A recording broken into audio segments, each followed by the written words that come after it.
Case இல்லாத விறகு இல்லாத எப்படி சமைக்கிறதுன்னு பார்க்கலாம் வாங்க. இன்றைக்கி நம்ம பார்க்க போகிற ரெசிபி வாழை இலை மீன் பொரிச்சது.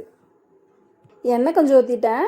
வெங்காயம், தக்காளி, பச்சை மிளவா, கருவேப்பிலை போட்டு மிளகுத்தூள், மிளகாத்தூள், கறி மசால், உப்பு. நான் ஆல்ரெடி மீனுக்கு மசாலா போட்டு வச்சுருக்கேன். பாதி வேக்காட்டில் பொரித்து எடுத்துக்கலாம்.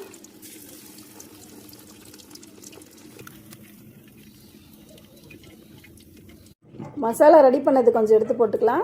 மீன் பொரிச்சது எடுத்து வச்சுக்கலாம்.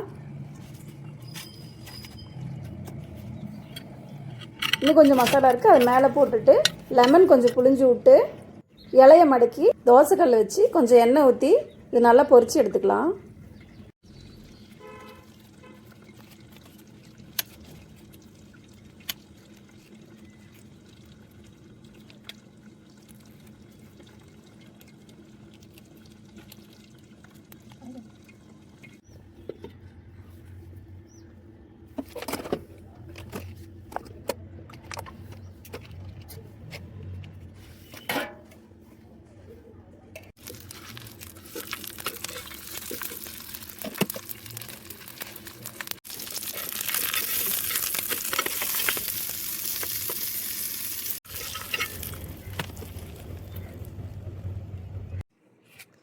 சூடான வாழை இலை மீன் பொரிச்சது ரெடி.